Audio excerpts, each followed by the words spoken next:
Most people my age are broke, and it's not really because they don't make enough money, but rather because they keep falling for the same exact dumb traps over and over.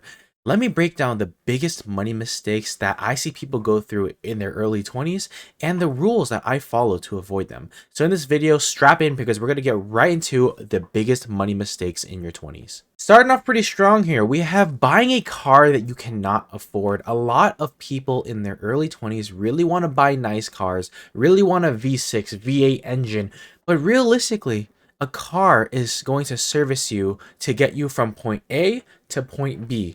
And at the end of the day, it doesn't matter whether you need a flex or have a really nice car that does really cool things, they still do the same exact things. And at the end of the day, when you realize that you shouldn't be spending so much on a car, you're going to have a lot more back into your pocket. A rule of thumb to live by is that if your car payment is more than 10 to 15% of your monthly take home pay, that's after taxes, 401k matches, all of that, then it's really too much money. You can't afford this car at the end of the day and look for cheaper alternative options. You can't go wrong with a Toyota Prius. And I stand by that. Think about it like this. Instead of this 2025 Ford Mustang, you really could just be driving a Prius from the early 2000s. Not even early 2000s. Mid 2010s, okay? For less than $10,000. And think about the amount of money that you'd be saving in gas, insurance, overall car payments. This is just a win-win situation if you don't care about all the flex. I know people don't want to drive a Toyota Prius, but at the end of the day, who's paying for the car that you're driving?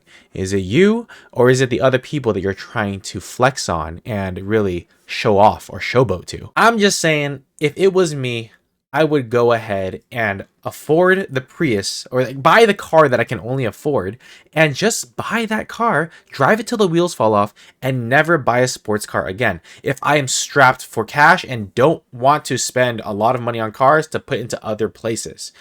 Of course, this may change and your miles may vary as your income does scale higher and higher. Once you make a lot of money, then maybe you can go afford that car depending on the percentage or money that you're willing to throw away. At the end of the day, a car is not an appreciating asset. Rather, it is a depreciating asset, meaning that the second that you step foot in that car, drive it off the lot, it has then lost thousands of dollars in value. You cannot retain that money back again because it is now used instead of new.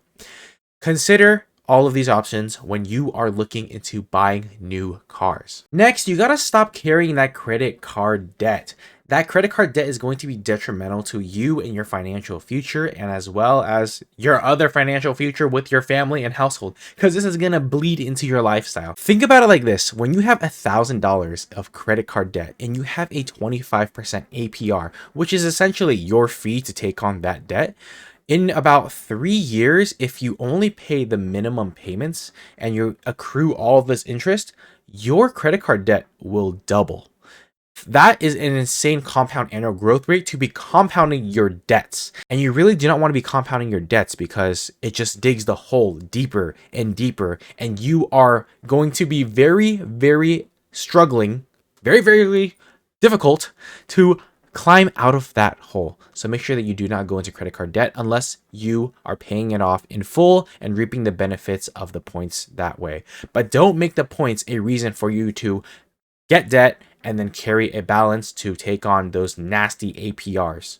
Just don't do it. Now, the third one here, I see it so often. It's that people are ignoring their 401k match offered by their employer. And if you don't know what this is, it's essentially an account that your employer sets up for you that the money that you put into there, they will give you a percentage of what you're putting in. They're going to match that dollar. So always make sure that you are taking this match. Usually it's anywhere between 3 to 4.5%, and that is going to be a lot of money back into your pocket just for free.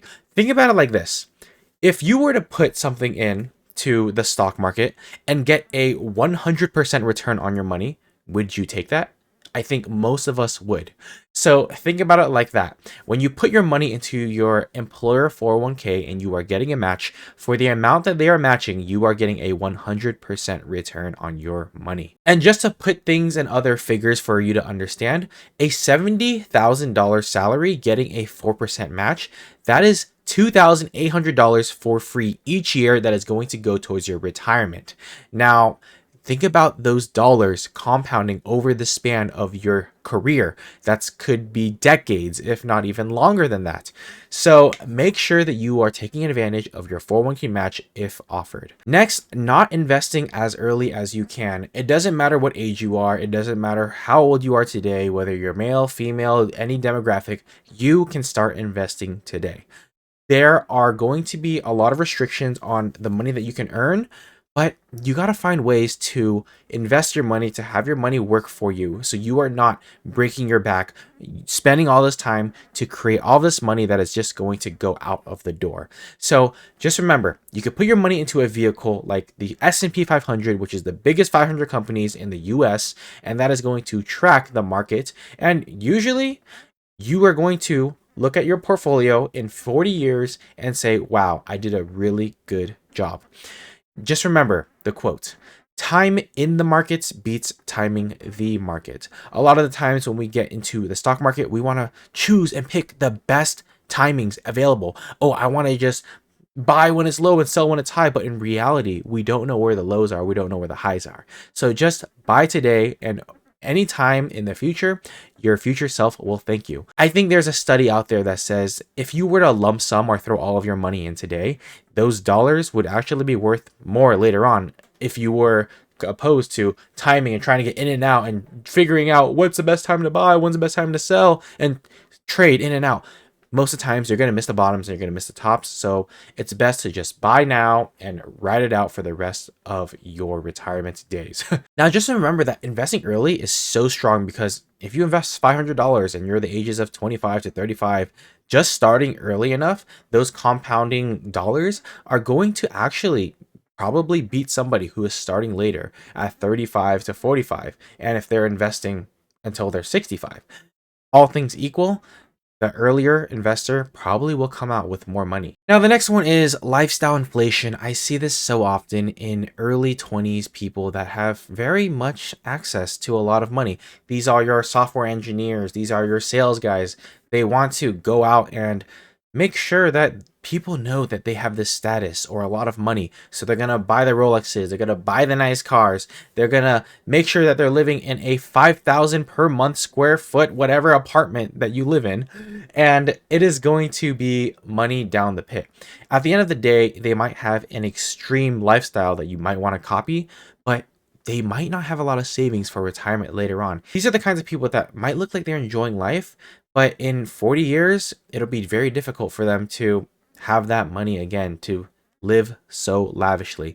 The money can just come in, but it can easily go out just as quickly. Just remember that there's a lot of people that go from $50,000 incomes to $100,000 incomes and then to $150,000 incomes, and they're still broke due to lifestyle inflation. A lot of the times people buy things mindlessly and they don't set up a budget for themselves to know how much they can spend at the end of the month. Most times they just go over, and that money goes onto those credit cards that we talked about that are getting a lot in fees that you have to pay for every single year. It's just not worth it. Don't fall into lifestyle inflation and just live frugally and live well.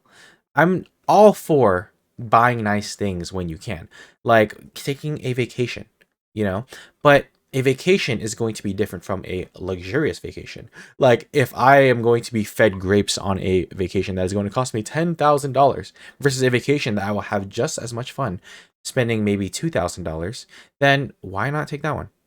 If it's the exact same experience that I'm going to be get apples to apples, and my lifestyle isn't going to be like extreme where I'm treated like a king and get fed and people brush my feet, then it's just get away, live it up, and have fun, as long as you can afford it. Now, next is chasing meme stocks or quick wins in the stock market.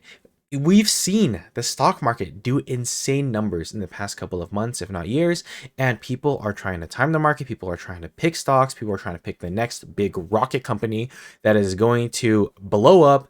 And essentially, this is all gambling. The money that you put into there, as much as it can go up, it can go down the same amount. Just because it goes up within a very quick month doesn't mean that it can't fall within a week, a day even. So most people, they buy hype stocks at the top and they're still underwater after years. We want to make sure that if you're going to invest in any stocks, make sure they have good fundamentals, good management teams, and you're paying a great valuation for it. At the end of the day, most of these companies that are meme stocks or high flyers don't have really much earnings to back up that valuation. So make sure that you're looking into all things considered. Of course, treat it exactly like gambling and have a separate gambling budget if you are going to put money into meme stocks. Now, this last one is pretty simple. It's tracking your spending, and what gets measured gets managed. And if you're not measuring your wealth, your spending, you'll never know where you're at in life and what your expenses are coming in and your income coming in and all of those, just to know like where you're going to be in a financial state. Even knowing where your money is coming from and leaving to is going to be a huge game changer. When you know all of these factors, you're going to know how much you have at the end of the day to buy nice tickets to go to concerts, to buy that car, to buy the avocado at Chick-fil-A, not Chick-fil-A, maybe Chipotle. And just these little micro adjustments are going to save you so much money in the future. I hope you guys enjoyed today's video. And if you guys learned something new, make sure that you drop down below in the comment section. What are you guys cutting back on this year to save money for investing? I want to know. Let me know all your thoughts. If you guys enjoyed this video, make sure that you do subscribe. It helps the channel out so much. And we are growing so fast, guys. Please drop a subscribe. Thank you guys so much. Peace out.